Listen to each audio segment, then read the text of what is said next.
अस्सलाम वालेकुम। ये मेरा एआईबीपी की थ्योरी का दूसरा लेक्चर है। पिछले लेक्चर में हमने फाइनेंशियल मैनेजमेंट की बात की थी, उससे रिलेटेड जो भी थ्योरी थी वो हमने की थी। आज हम बात करते हैं टाइम वैल्यू ऑफ मनी की। Basically time value of money होता क्या है?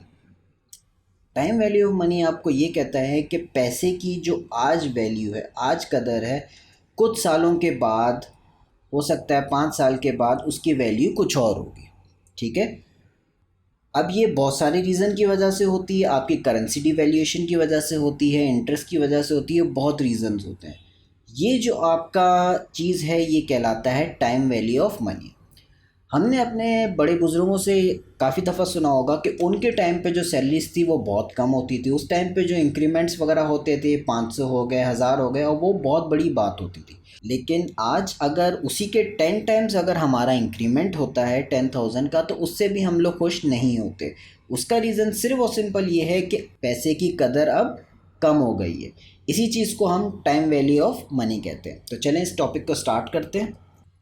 सबसे इम्पॉर्टेंट टॉपिक इसके अंदर जो होता है वो है आपका इंटरेस्ट। इंटरेस्ट आपका क्या होता है? इंटरेस्ट आपका डिपेंड करता है कि आप लोन ले रहे हैं या फिर आप इन्वेस्टमेंट कर रहे हैं। लोन के केस में आपका क्या होगा? The cost of boring money. और इन्वेस्टमेंट के केस में क्या होगा? The return earn on investing money. ठीक है, ये आपका इंटरेस्ट हो गया। आपने किसी से लोन लिया, उसने आपको बता दिया आपको लोन दे देगा, लेकिन उस पर आपको फॉर एग्ज़ाम्पल 15% वो चार्ज करेगा इंटरेस्ट, यानी कि 15% आपको ऊपर देने पड़ेंगे। और इन्वेस्टमेंट में आपको क्या हो गया? फॉर एग्ज़ाम्पल वो आपसे कह रहा है कि 14.5% आपको एनुअल बेसिस पे आपको रिटर्न देगा जो आपने अमाउंट ऑफ मनी डिपॉजिट करवाया। ठीक है।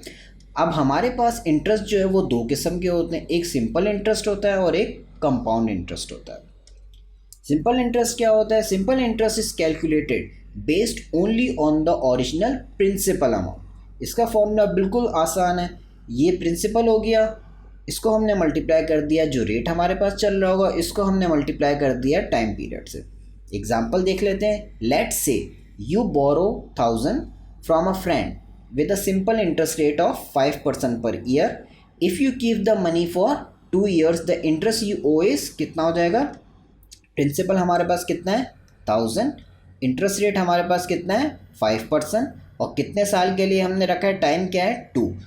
इन तीनों चीज़ों को जब आपस में मल्टीप्लाई कर दिया तो हमारे पास 100 आ गया। तो हम क्या कह सकते हैं? After 2 years you would need to repay a total of 1100, जिसमें से 1000 जो था वो हमारा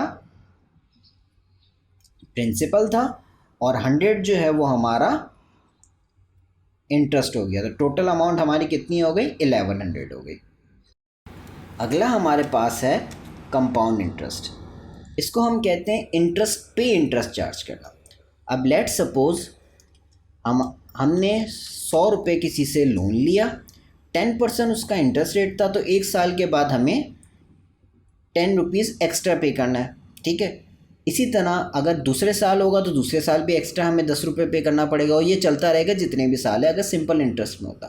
कंपाउंड इंटरेस्ट में सीन ये होता है कि अब हम इस इंटरेस्ट को इसके अंदर ऐड करके इसकी वैल्यू देख लेते हैं। वैल्यू हमारे पास कितनी हो गई है? 110 है। अब जो अगले साल का, जो ईयर 2 का हमारे पास जो इंटरेस्ट लगेगा वो 100 का 10% नहीं होगा, वो इस वैल्यू का 10% होगा।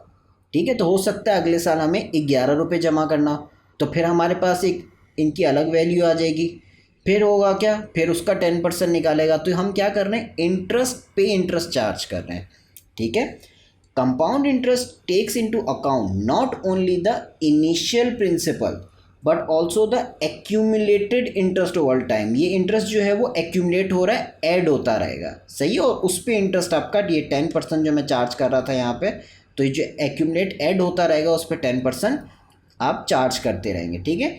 It allows interest to be earned और charge on both the principal पे भी हो रहा होता है, and any interest that has already been added, और जो भी इंटरेस्ट उसमें ऐड हो रहा है उस पर भी चार्ज होगा।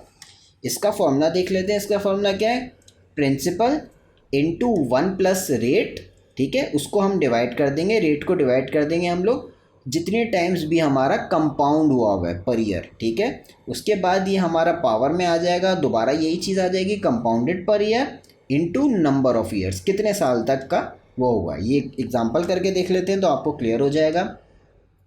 Let's say you invest 1000 in a saving account with an annual interest rate of 5% compounded annually, ठीक है। if you leave the money in the account for 2 years the future value of your investment would be।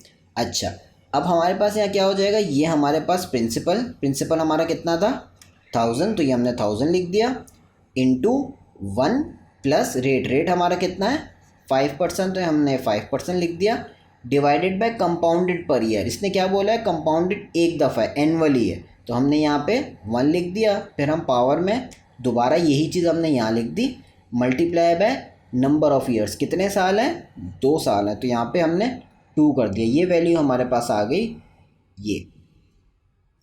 In case हमारे पास उसने अगर यहाँ compounded annually की जगह अगर उसने लिख दिया होता सेमी एनुअली बाय एनुअली, तो हम यहाँ पे क्या करते, यहाँ पे हम 2 लिख देते और यहाँ पे 2 हो जाता।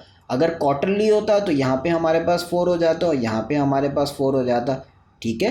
तो ये टोटली क्या कर रहा है, ये आपको बता रहा है कि कितनी दफ़ा इंटरेस्ट पे इंटरेस्ट इन एन ईयर आपका लग रहा है, सही है। अगला टॉपिक देख लेते हैं, present value. Present value is nothing but how much the future sum of money worth today. Future में एक पैसा आपको मिलने वाला है, उसकी आज क्या वर्थ होगी, ठीक है। ये आपका प्रेजेंट वैल्यू होती है। प्रेजेंट वैल्यू का आपका फॉर्मूला क्या है, ये आपका कैश फ्लो, या आप इसको अमाउंट लिख दें, ठीक है, डिवाइडेड बाय, इधर लिख देता हूँ मैं अमाउंट डिवाइडेड बाय 1 प्लस जो भी आपका इंटरेस्ट रेट चल रहा होगा divided by n, power bye n। ये n आपका नंबर ऑफ ईयर्स शो कर रहा है, ठीक है, नंबर ऑफ ईयर्स शो कर रहा है n। एग्जाम्पल्स का देख लेते हैं। Let's say that you have been promised by someone that he will give you 10,000 5 years from today and interest rate is 8%। Now you want to know what the present value of 10,000 is, ठीक है। आज उस 10,000 की आज क्या कीमत होगी, तो आप किस तरह से लिखेंगे, अमाउंट में आप क्या लिखेंगे यहाँ पे 10,000 ऊपर, ठीक है, डिवाइडेड बाय 1 प्लस जो हमारा यहाँ पे इंटरेस्ट रेट चल रहा है, इंटरेस्ट रेट यहाँ पे क्या था हमारा 8%, ठीक है, और ऊपर हमारे पास क्या है, कितने साल के बाद उसने बोला 5 साल, तो n की जगह हमारा क्या आ जाएगा 5, तो ये हमारे पास वैल्यू आ गई 6805.83। इसका मतलब ये हुआ कि 10,000 की आज जो वैल्यू है वो इतनी है, ठीक है, as per the given interest rate, ठीक है। अगला हमारे पास है फ्यूचर वैल्यू, जो बिल्कुल इसका ऑपोजिट होता है। Future value is the amount of money that will grow over a period of time with simple और कंपाउंडेड इंटरेस्ट। हमारे पास प्रेजेंट वैल्यू का फॉर्मूला क्या था, प्रेजेंट वैल्यू का फॉर्मूला था हमारे पास जो भी अमाउंट आ रही थी या फ्यूचर वैल्यू हमारे पास थी उसको हम डिवाइड कर रहे थे 1 प्लस r की पावर n। इस केस में हम फ्यूचर वैल्यू निकाल रहे हैं, तो ये पूरा टर्म वहाँ जाके हमारे पास क्या हो जाएगा, मल्टीप्लाई हो जाएगा। तो इसको हम ऐसे लिख देंगे, future value is equals to present value 1 plus r और पावर n। फ्यूचर वैल्यू हमेशा प्रेजेंट वैल्यू से ज़्यादा होगी इस फॉर्मूले के अकॉर्डिंग, ठीक है, क्योंकि इसके अंदर इंटरेस्ट का फैक्टर इंक्लूड होगा, ठीक है। Suppose you are investing 3,000 in some fixed deposit for 2 years and interest rate is 7%. So at the end of 2 years you will receive, आपको 2 साल के बाद कितना पैसा मिलेगा, तो आपने क्या किया, प्रेजेंट वैल्यू आपके पास कितनी है, यहाँ पे 3,000 आप इन्वेस्ट कर रहे हैं, उसके बाद आपने किया 1 प्लस 7% जो हमारा रेट है, और उसको पावर हमने क्या कर दिया, कितने साल बाद, ये n है, n हमारे पास यहाँ पे क्या है 2 साल, तो यहाँ पे हमने 2 लिख दिया और ये हमारे पास वैल्यू आ गई इतनी। जो हमारे पास अमाउंट है, प्रेजेंट वैल्यू है, उसको जो हम इन्वेस्ट कर रहे हैं, तो 2 साल के बाद उसकी वैल्यू कितनी हो जाएगी 3,434.7, सही है। ये कुछ छोटी छोटी डेफिनेशन हैं, इसको देख लेते हैं, आसान डेफिनेशन है। अपॉर्चुनिटी कॉस्ट क्या होती है, अपॉर्चुनिटी कॉस्ट आपकी होती है कि आपकी कौन सी इन्वेस्टमेंट को आपने लेके किसी दूसरी इन्वेस्टमेंट को आपने फोरगो किया हुआ है। The rate of return you could earn on an alternative investment of similar risk. इसके अंदर ये समझें कि आपके पास दो डिसीजंस होते हैं, आप एक को लेते हैं और दूसरे को छोड़ देते हैं, तो आपने क्या अपॉर्चुनिटी मिस की है। फॉर एग्ज़ाम्पल, अगर आपके पास 1 लाख रुपए हैं और आपके पास दो डिसीजंस हैं, चाहे तो आप वो किसी बैंक में इन्वेस्ट करके उस पर आप पैसा कमा सकते हैं, या फिर हो सकता है आप किसी कॉलेज में एडमिशन ले लें। आपके पास दो चॉइसेस हैं। अगर आपने ये चॉइस सेलेक्ट किया तो आपने इस चॉइस को आप मिस कर देंगे, अपनी पढ़ाई को मिस कर देंगे, और अगर आपने इसको सेलेक्ट किया तो आप इस इन्वेस्टमेंट को मिस कर देंगे। तो ये बेसिकली आपकी एक अपॉर्चुनिटी कॉस्ट है कि आप क्या सेलेक्ट कर रहे हो और उसके अगेंस्ट आप क्या छोड़ रहे हो। ठीक है, कौन सा आप ऑल्टरनेटिव इन्वेस्टमेंट आप छोड़ रहे हो। ये सिर्फ इन्वेस्टमेंट के पर्सपेक्टिव से नहीं होता, डिसीजन के पर्सपेक्टिव से भी होता है, जो मैंने आपको बताया, जैसे आपकी पढ़ाई और आपकी इन्वेस्टमेंट के दरमियान की decision, what you are forgoing. ठीक है, सही। डिस्काउंटिंग क्या होता है, जो हम प्रेजेंट वैल्यू में कर रहे होते हैं। The process of finding the present value of a cash flow, it is the reverse of compounding. Compounding हम क्या होता है, इंटरेस्ट पे इंटरेस्ट रखना, यानी कि चीज़ को बढ़ाना। और डिस्काउंटिंग क्या होता है, इंटरेस्ट के उससे डिवाइड करना और उसको छोटी वैल्यू ले आना, यानी कि ये हमारा होता है प्रेजेंट वैल्यू में। ठीक है, क्योंकि हम लोग डिवाइड कर रहे होते हैं, और ये हमारा होता है फ्यूचर वैल्यू में, क्योंकि हम उसमें मल्टीप्लाई कर रहे होते हैं। ठीक है, एन्युटी क्या होती है, ये बॉन्ड्स में हमारे पास होती है। A series of equal payments और receipts occurring over a specified number of periods. It is a financial instrument issued by a company that provides guaranteed monthly income payments for a life of the contract. ठीक है, ये आपकी payments भी हो सकती हैं bonds की।